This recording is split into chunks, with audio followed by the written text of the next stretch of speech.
Le village de Dabou, situé sur les rives de la lagune ébriée, est un endroit tranquille où les pêcheurs connaissent chaque recoin de l'eau et les secrets que la lagune cache depuis des siècles.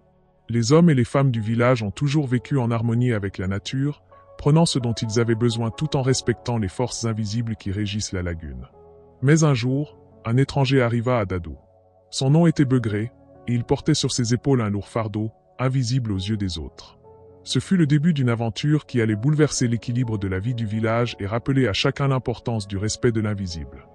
Begré marcha lentement à travers les ruelles du village, son regard perdu dans le lointain, comme s'il cherchait quelque chose qui lui échappait.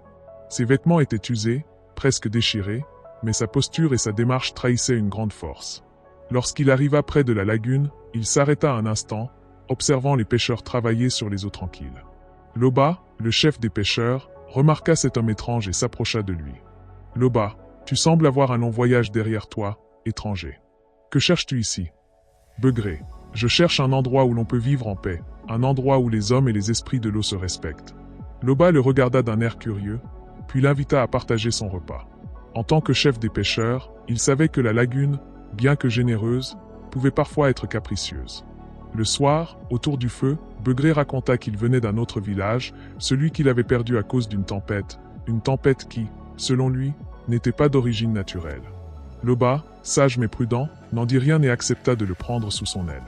Le lendemain matin, Begré se joignit aux pêcheurs du village. Les premières heures de la journée étaient tranquilles, la lagune calme, les filets jetés en harmonie avec les vagues douces. Cependant, dès que Begré lança son filet, une étrange magie sembla opérer. Les poissons bondissaient dans l'air, comme attirés par une force invisible. En quelques instants, son panier était déjà rempli. Les autres pêcheurs observaient, d'abord intrigués, puis émerveillés. Loba, le regard suspicieux, se rapprocha de Begré et lui demanda « D'où viens-tu vraiment, Begré ? Tu pêches d'une manière que je n'ai jamais vue. Ces poissons, ils semblent venir à toi, comme s'ils se jetaient dans tes bras. » Begré ne répondit pas immédiatement. Il regarda les eaux profondes de la lagune et murmura « Certains dont sont au-delà de la compréhension humaine. Mais ce n'est pas moi qui attire ces poissons. C'est la lagune ébriée qui me permet de les prendre. » Les autres pêcheurs, bien que sceptiques, n'osèrent pas contester.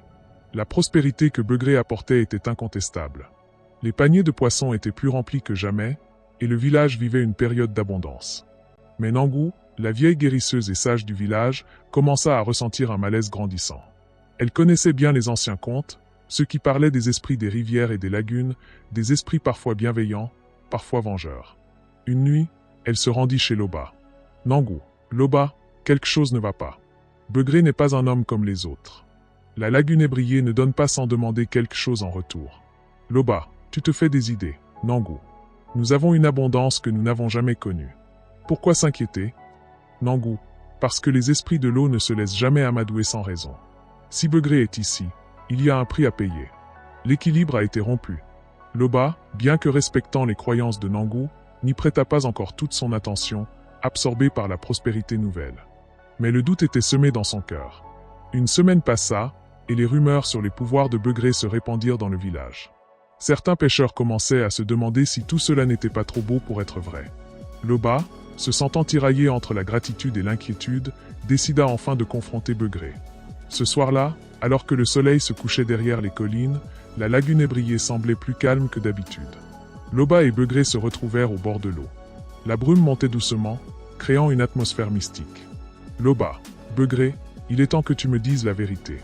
D'où viens-tu? Pourquoi pêches-tu avec une telle facilité?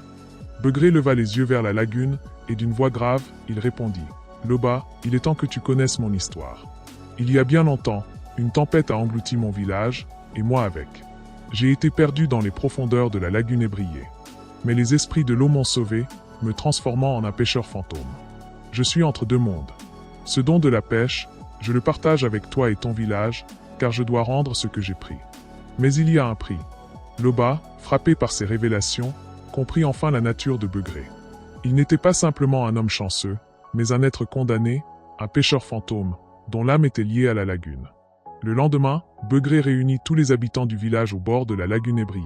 « Je vous ai donné ce que j'ai pu, mais le temps est venu pour moi de partir. La lagune ébriée m'a donné un don, mais à un prix. Vous devez maintenant pêcher par vous-même. Je vous ai montré ce que la nature peut offrir, mais il faut respecter l'équilibre. » Les villageois, qui avait vécu une période d'abondance sans précédent, était désemparé. Mais Begré, pourquoi partir? Pourquoi ne pas rester avec nous? Demanda Nangu, les yeux pleins de larmes. Parce que tout don a un prix, et il est temps pour moi de payer le mien, répondit-il. Je suis un esprit, un pêcheur fantôme. Je n'appartiens plus à ce monde. Au matin suivant, lorsque les villageois se réveillèrent, Begré avait disparu, emporté par la brume sur la lagune ébriée. Ils ne le revirent jamais, mais son souvenir resta gravé dans leur cœur. Le village de Dabou continua à prospérer, mais avec une nouvelle compréhension. Chaque année, les pêcheurs se réunissaient au bord de la lagune ébriée, rendant hommage aux esprits de l'eau, et à Begré, le pêcheur fantôme, qui leur avait appris à respecter les dons de la nature. Nangu, l'équilibre entre ce que nous recevons et ce que nous donnons est fragile. Ne jamais oublier que la nature, même dans sa générosité, ne laisse rien sans retour. Begré nous a montré que le respect des forces invisibles est essentiel pour vivre en harmonie. Les dons de la nature sont précieux, mais il ne faut jamais oublier que l'équilibre est sacré. Lorsque nous recevons, nous devons aussi être prêts à offrir en retour, avec respect et gratitude. L'abondance n'est pas un droit, mais un cadeau qui doit être traité avec sagesse.